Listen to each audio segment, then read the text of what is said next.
നമുക്കിന്നൊരു പാട്ട് ഈറ്റിനിടെ ആയാലോ.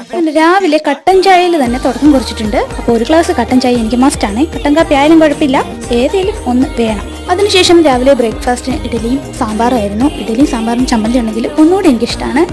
പിന്നെ ഇഡലി എടുത്തു, അതിൻ്റെ കൂടെ സാമ്പാർ ഒഴിച്ചു. ഇഡലി വേണോ ദോശ വേണോ എന്ന് അമ്മ ചോദിച്ചിരുന്നു. അപ്പോൾ എനിക്ക് ദോശയെക്കാട്ടും ഇഷ്ടം ഇഡലിയാണ്, അതുകൊണ്ടാണ് ഇന്ന് ഇഡലി എടുത്തത്.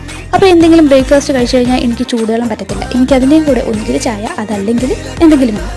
പിന്നെ അത് കഴിഞ്ഞൊരു 11 മണി 12 മണിയൊക്കെ ആയപ്പോഴത്തേക്ക് ഒരു സ്ക്വാഷ് കിട്ടി, ടാങ്ക് ഇറക്കിയത്. പിന്നെ അത് കഴിഞ്ഞ് നമ്മൾ ചോറിനായിരുന്നു. ഇന്നിപ്പോൾ ഒരു സ്പെഷ്യലായിരുന്നു, സദ്യയാണ്. അപ്പം ഉത്സവത്തിൻ്റെ ദിവസമായിരുന്നു ഞാനിത് എടുത്തത്. അപ്പോൾ ഉത്സവത്തിന് നമ്മളെല്ലാവരും വീട്ടിൽ സദ്യ എടുത്തു. അപ്പോൾ ഇന്ന് ഉച്ചയ്ക്ക് ഗ്രാൻഡായിരുന്നു. ഹെവി സദ്യയൊക്കെ കഴിഞ്ഞൊരു ഉറക്കമൊക്കെ കഴിഞ്ഞ് എണീറ്റ് വന്നപ്പോഴേക്ക് ഇതേ ബ്രെഡും ചീനിവറ്റലും കട്ടൻ ചായയൊക്കെ ഉണ്ടായിരുന്നു. അപ്പോൾ അത് കഴിച്ചു. അത് കഴിഞ്ഞ് രാത്രി ആയപ്പോൾ എനിക്ക് ചോറുണ്ണാൻ തോന്നിയില്ല. അപ്പോൾ പിന്നെ കോൺഫ്ലെക്സ് കഴിക്കാമെന്ന് എഴുതി. അപ്പോൾ അത് കഴിച്ചു. അപ്പോൾ ഇത്രയുള്ള നമ്മുടെ വീഡിയോ കണ്ട് ഇഷ്ടമായാൽ ചാനൽ ഒന്ന് സബ്സ്ക്രൈബ് ചെയ്ത് സപ്പോർട്ട് ചെയ്യാൻ മറക്കല്ലേ. അപ്പോൾ നെക്സ്റ്റ് വീഡിയോ ആയിട്ട് കാണുന്നവരെ ടാറ്റാ ബൈ ബൈ, സീ യു.